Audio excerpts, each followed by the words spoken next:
της νέας παγκόσμιας οικονομίας. Μήπως η τρομοκρατία είναι η σκοτεινή όψη της παγκοσμιοποίησης? Up until September 11th, there was a sense that this movement towards globalization really was irreversible. And since then, there's a recognition that things can go in another direction.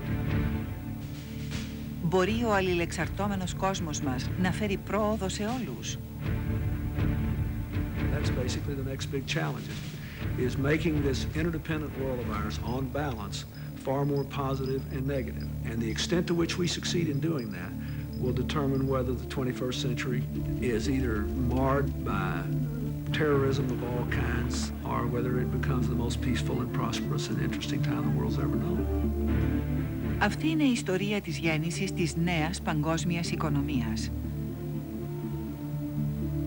Η ιστορία ενός εκατονταετούς πολέμου ιδεών για το ποιος θα πάρει τον έλεγχο των κινητήριων δυνάμεων της οικονομίας.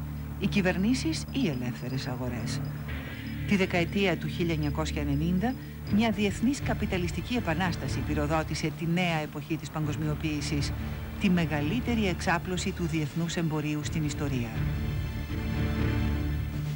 Billions of people today are better off than they would have been without globalization, and very few people have been harmed by it. Μαζί με την υπόσχεση εμφανίστηκαν και οι αμφιβολίες για τις επιπτώσεις της παγκοσμιοποίησης. Should the world's wealthiest people really dictate how the world's economy is going to run? Σήμερα θα γνωρίσουμε τη μάχη για το ποιος θα θέσει τους νέους κανόνες της παγκόσμιας οικονομίας.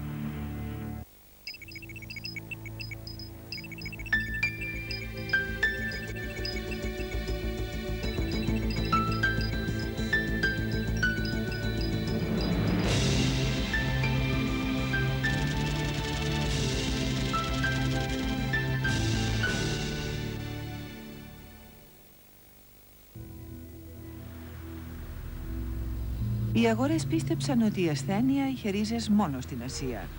Οι επενδύσεις κατευθύνθηκαν αλλού. Κάποιες έφτασαν και στη Ρωσία. Το χρηματιστήριο της Μόσχας είχε τις καλύτερες αποδόσεις στον κόσμο. Όμως οι οικονομικές μεταρρυθμίσεις καθυστερούσαν και η Ρωσία ήταν βουτυγμένη στα χρέη. Παρ' όλα αυτά, οι επενδυτές ήταν πεπισμένοι ότι είχαν βρει μια αναπτυσσόμενη αγορά που δεν επρόκειτο να αποτύχει. Investors had decided Russia is an ex-superpower. It has lots of missiles and lots of atomic warheads for them. Certainly, you could not have a financial accident in Russia because the rest of the world, the rich countries, would bail Russia out. Well, it turned out that that was wrong. Η Ρωσία δεν μπορούσε να ξεχρεώσει. Το νόμισμά της κατέρευσε.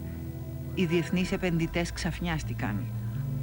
All these people who in the previous 7 months had decided there was no risk anywhere literally panicked and decided there's got to be massive risk everywhere. Behind each fence and barnyard wall, there must be a risk that we hadn't thought of, kind of like the redcoats retreating from Lexington. Οι αγορές άρχισαν να παγώνουν. Η οικονομική κρίση είχε αποκτήσει δική της ζωή. I thought at the time that I had a pretty good sense of what was going on, but what I didn't know, and nobody could possibly have known, was not what was going on at the moment that you were looking at, but what was going to happen at the next moment.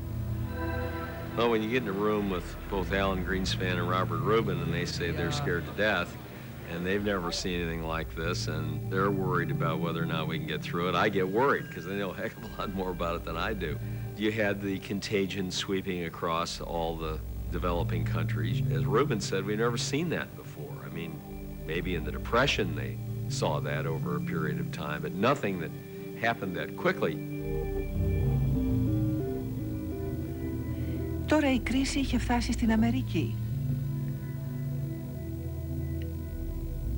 Ένα ελάχιστα γνωστό αλλά ισχυρό ιδιωτικό επενδυτικό ταμείο βρισκόταν στα πρόθυρα της πτώχευσης.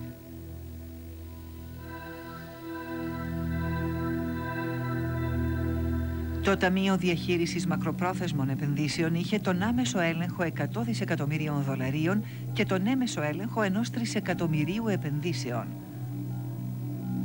The 90s saw a huge buildup in concentrations that we had never seen on a global scale. Maybe we had way back in history. Maybe the Romans had financial institutions that were disproportionately large to the overall activity of the world that they operated in. But LTCM was a specific type of hedge fund. They were involved, whether it was the Singapore Exchange, the Tokyo Stock Exchange, the London Stock Exchange, the New York. There was no market that they weren't maybe the largest player or close to the largest player. Από το Σεπτέμβριο του 1998, οι απώλειες του Ταμείου είχαν βγει εκτός ελέγχου. Η μεταδοτική ασθένεια έφτασε στη Wall Street. Όσο και αν φαίνεται απίστευτο, ο κλονισμός του Ταμείου απειλούσε την παγκόσμια οικονομία.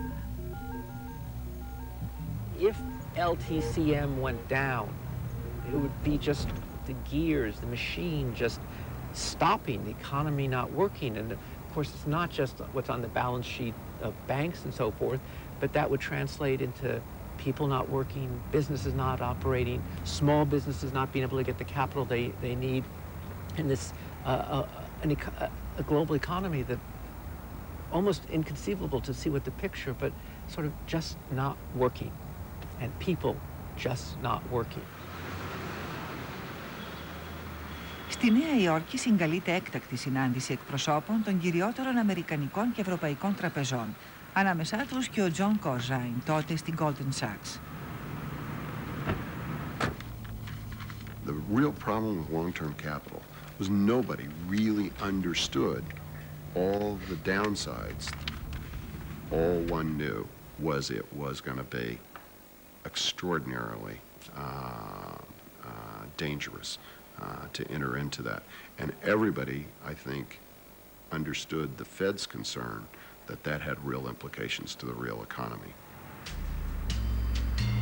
Καθώς επρόκειτο για ιδιωτικό ίδρυμα, η κυβέρνηση δεν μπορούσε να δώσει λύση. Η μοίρα της παγκόσμιας οικονομίας βρισκόταν στα χέρια των τραπεζιτών. The head of a securities firm or a bank is not paid to be a patriot. He or she is paid to serve the best interests of the shareholders. So the most that one can do in a position like mine is to say the public interest may well be served by long-term capital management not failing. But there is no public sector money to solve the problem. The taxpayer is not going to do this. You folks have to decide whether it's in your interest to do it. Οι τράπεζες αποφάσισαν να διαθέσουν τα χρήματά τους για να σώσουν το ταμείο. Η Wall Street είχε αποφύγει την καταστροφή, όμως η παγκόσμια κρίση δεν είχε τελειώσει ακόμη.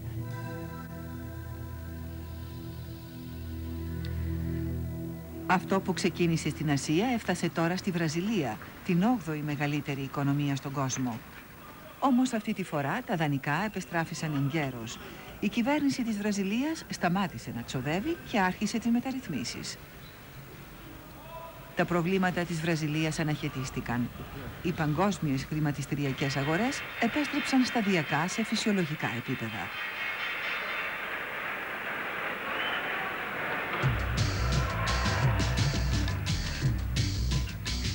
It's not clear when you would say it ended, but what happened was that the countries that actually took ownership of reform, Korea, Thailand, Brazil, began to reestablish stability in their financial markets, and their economies started to recover. And after a while, there came a point we began to feel maybe we're past the crisis. Then a little bit past that, we said, you know, it does look like we are past the crisis. And finally, we got to the point where we said, well, we think this is over. Η παγκόσμια οικονομία είχε επιβιώσει από την πρώτη κρίση της εποχής της παγκοσμιοποίησης. Όμως το τίμημα το πλήρωσαν εκατομμύρια απλοί άνθρωποι.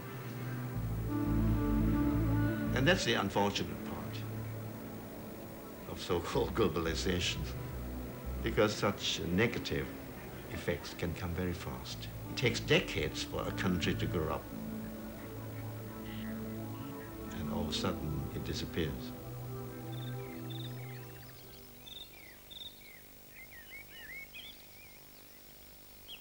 we've been a poor country, so we never tasted richness.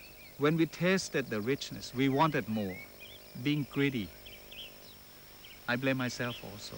Never had enough. Quite a view. Yeah, it's quite a view, and I really feel bad because no one can enjoy it now. It's all left to the bank. And here I see a nice fairway, a nice lake. It's so sad.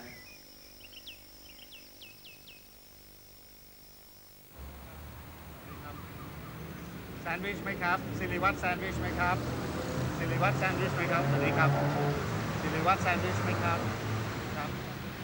I had a big dream. I couldn't achieve it, and that's why today standing selling things for 2 hours and you don't sell anything, or you sell very seldom sell. But after 4 years of struggling, at least I know I have a chance. Today, my big dream is to be McDonald's of Thailand, because selling sandwiches on the streets, now I develop a new Japanese sushi. I use Thai brown rice. I'm the first in Thailand. So hopefully in the near future, I will raise my funds in the local stock market. So in the near future, I will be McDonald's of Thailand.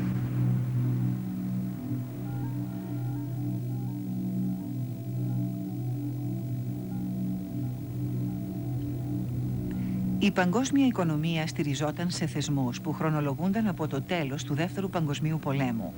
Η κρίση όμως απέδειξε ότι η νέα εποχή της παγκοσμιοποίησης χρειαζόταν νέους κανόνες. We have to improve the rules of the game. You want the financial system essentially to be like the shock absorber in a car. When you hit a pothole, yes, this car still bounces. But have you ever been in one that didn't have a shock absorber? If you have a good, strong shock absorber, at least you get through the pothole and you're still driving in the same direction that you thought you were when you hit it. The moral is that there are risks to globalization, but in the end, there's no alternative to globalization. So don't let your banks lend recklessly.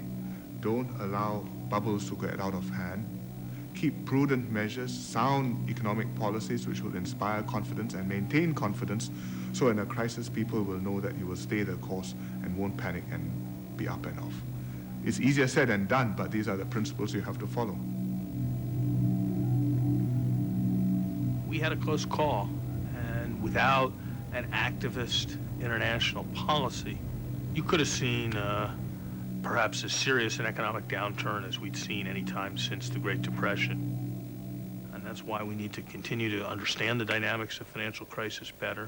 And that's why especially the United States needs to be prepared to take a lead in working to contain financial crises.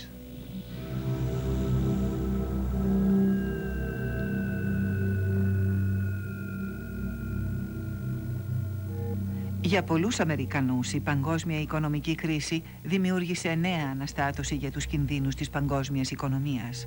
People sense the instability of it. They get indicators like big meltdowns, like the financial crisis in Asia. But they also get indicators of things like, you know, the local bank, which just keeps getting merged and renamed. Like your card does work and then it doesn't work and the name keeps changing every 3 weeks.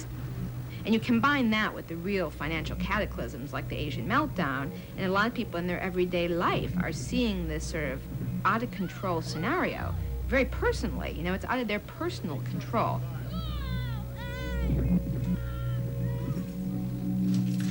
Για κάποιους όπως η Λόρι Γουάλλας, αυτή ήταν μια ευκαιρία. Σε συνεργασία με τα εργατικά συνδικάτα, άρχισαν να κατευθύνουν την ανησυχία της κοινής γνώμης σε αυτό που επρόκειτο να γίνει γνωστό ως κίνηση κατά της παγκοσμιοποίησης.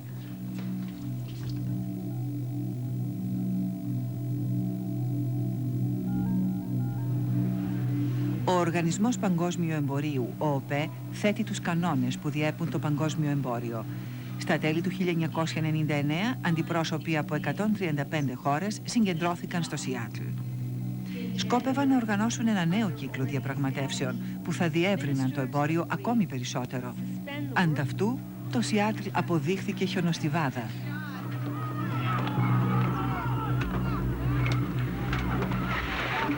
As one could see from the way Seattle exploded, it really caught the people at the World Trade Organization meeting there quite by surprise. The largest environmental organization in the world with offices of more than... They can take us away, but they cannot silence us! And it became a lightning rod for all of those people across this very broad spectrum who are concerned by some aspect of globalization or what they perceive as globalization or by the causes that animate and move them.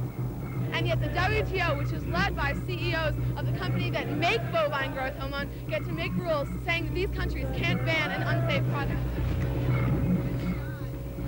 Ενώ οι διαδηλωτές εκπροσωπούσαν διάφορες ομάδες, η πλειοψηφία προερχόταν από τα αμερικανικά εργατικά συνδικάτα που είδαν τα μέλη τους να έχουν καταφτάσει κατά χιλιάδες. From all over the world in Seattle to say that the rules of the current global economy, as embodied in the World Trade Organization, are unfair, they're bad for developing countries, they're bad for workers, and they're bad for the environment. Τη δεκαετία του 90, η αναπτυσσόμενη οικονομία των Ηνωμένων Πολιτειών δημιούργησε 17 εκατομμύρια νέες θέσεις εργασίας. Όμως το μερίδιο των συνδικάτων στην εργατική δύναμη είχε μειωθεί δραματικά. Η Εργατική Συνομοσπονδία της Αμερικής κατηγορούσε τη φθηνή εργασία του εξωτερικού.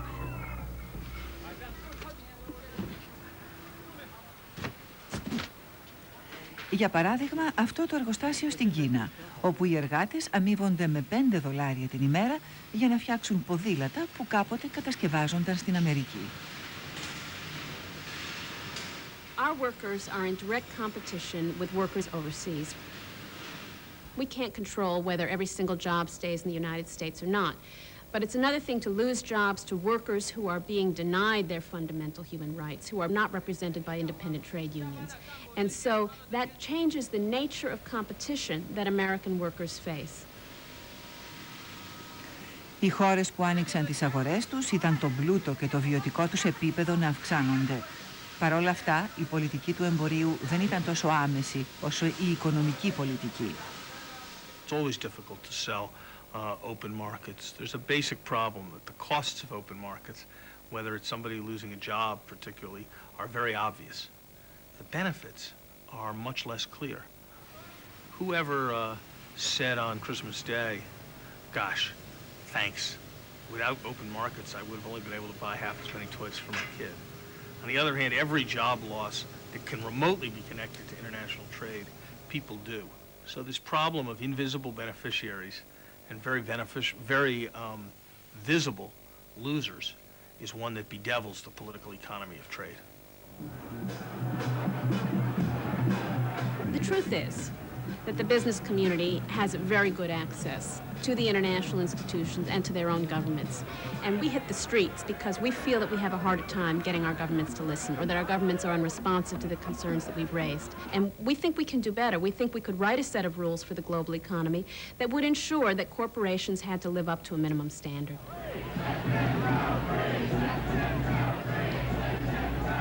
Όμως στη συνάντηση του Σιάτλ, οι απαιτήσεις των σωματείων συνάντησαν σκληρή αντίσταση από τον αναπτυσσόμενο κόσμο. Ήθελαν περισσότερο εμπόριο και όχι λιγότερο. Οι φτωχότερες χώρες κατηγόρησαν την Αμερική και την Ευρώπη ότι προστάτευαν τις βιομηχανίες με τα ισχυρά συνδικάτα.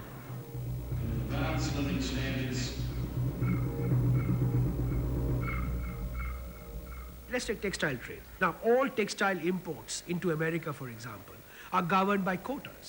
Every country is allocated a certain quota. It's not free trade. It's managed trade. America is free to sell textiles to us, but we are not free to sell textiles to America. Οι αναπτυσσόμενες χώρες δημιούργησαν μια ομάδα που απαιτούσε το άνοιγμα των δυτικών αγορών. This should not be a time when big countries, strong countries, the world's wealthiest countries, are setting about a process designed to enrich themselves. Ο Μπιλ Κλίντον υπήρξε μία από τις ηγετικές μορφές στην επέκταση του εμπορίου. Όμως οι διαμαρτυρίες τον στρίμωξαν στη γωνία. Επρόκειτο να ξεκινήσει η προεκλογική περίοδος για εκλογή Προέδρου και οι Δημοκράτες χρειάζονταν την υποστήριξη των συνδικάτων. Σε ένα του λόγο προς τους εκπροσώπους του Οργανισμού Παγκόσμιου Εμπορίου, ο Κλίντον φάνηκε να παίρνει το μέρος των διαδηλωτών. I condemn the small number who were violent. have tried to prevent you from meeting. But I'm glad the others showed up, because they represent millions of people who are now asking questions about whether this enterprise, in fact, will take us all where we want to go. I think his speech at Seattle was an absolute disgrace and an act of strategic defeat for him. Let me offer...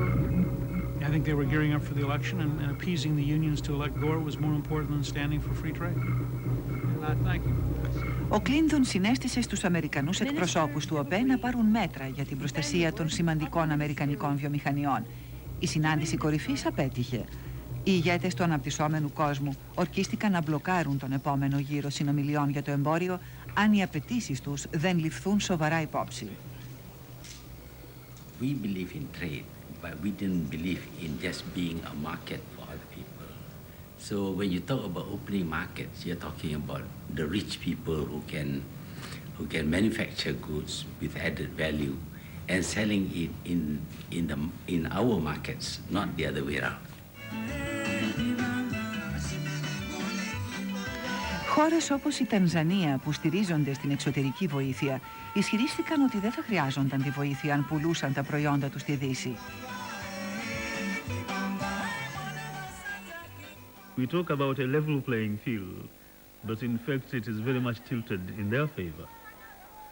We would earn so much more than we are possibly getting by bilateral aid if those markets were just open to us, literally by billions. Η παγκόσμια φτώχεια έγινε σύντομα σημαία για τους αντιπάλους της παγκοσμιοποίησης.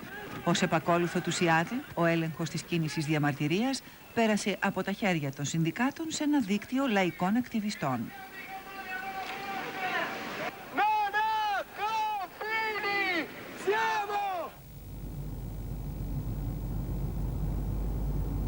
We're trying to move from the politics of protest to the politics of liberation. It's not simply trying to create a kinder, gentler kind of capitalism, you know? It's not simply about trying to have social clauses that, or negotiate the terms of our misery, you know, try to make our misery a little bit less miserable. It's about changing the world. It's about creating structures and institutions and frameworks and communities and neighborhoods that are based on our values, which are values of social justice, of mutual aid, of solidarity, of direct democracy. And we're a long way from where we want to go, but we have to start now.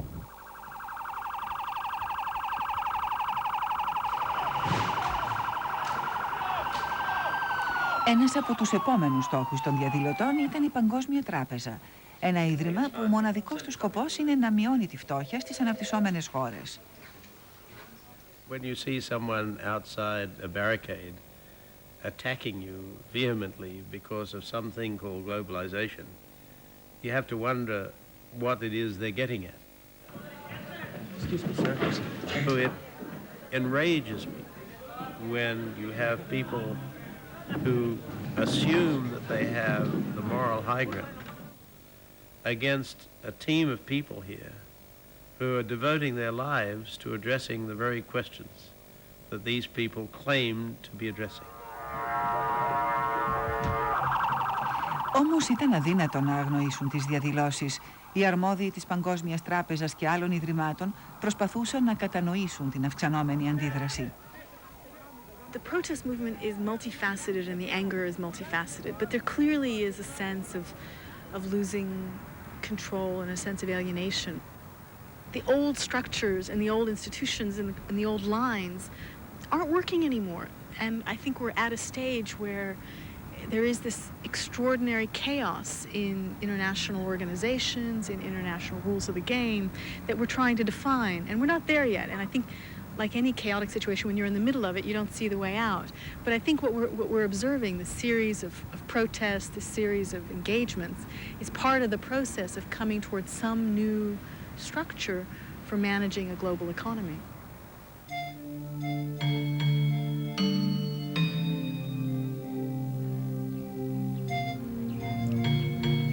Η παγκοσμιοποίηση δεν ήταν η αιτία της φτώχειας. Μας έκανε όμως να τη συνειδητοποιήσουμε. Η δημιουργία μιας παγκόσμιας αγοράς δημιούργησε το ερώτημα σχετικά με τα ωφέλη αυτής της αγοράς για τα φτωχότερα κράτη του κόσμου.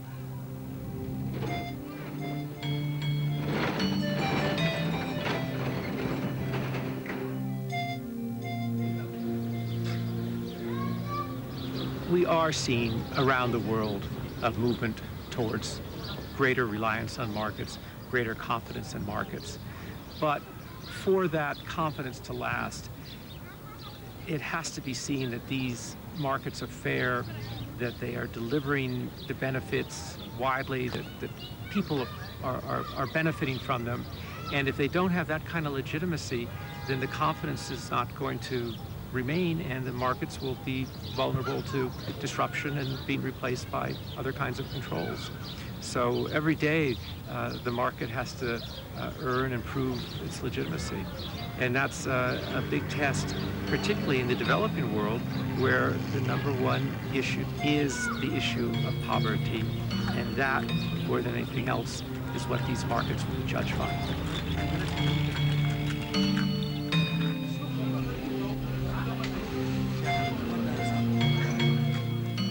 The world is more unequal than at any time in world history. There's a basic reason for that, which is that 200 years ago, everybody was poor. A relatively small part of the world achieved what economists call modern economic growth. But those countries represent only about 1/6 of humanity, and 5/6 of humanity is what we call the developing world. It's the vast majority of the world. The gap can be 100 to 1 in some cases, maybe a gap of $30,000 per person and $300 per person. That's absolutely astounding, to be on the same planet and to have that extreme variation in material well-being.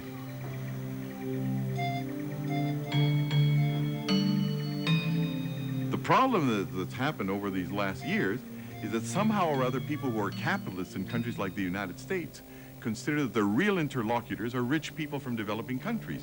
So they've been touching the wrong constituency. The constituency of capitalism has always been poor people that are outside the system.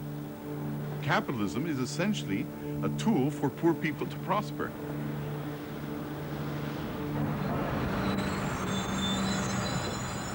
Ο Χερνάντο Ντε Σότο είναι ένας από τους πλέον αυθεντικούς οικονομολόγους του αναπτυσσόμενου κόσμου.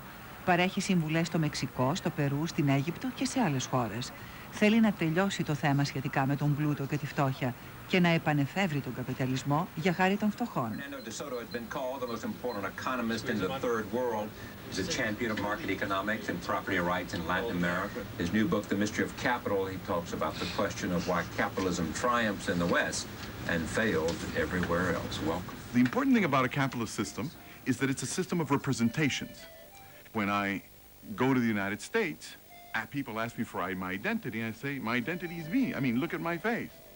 I am Hernando de Soto. But the man at U.S. Immigration just says, look, give me your passport. The reason that things travel so well in the market economy of the United States and values travel from one place to another is because they all have passports. And the real value is like my identity. It's not in me. It's in my passport.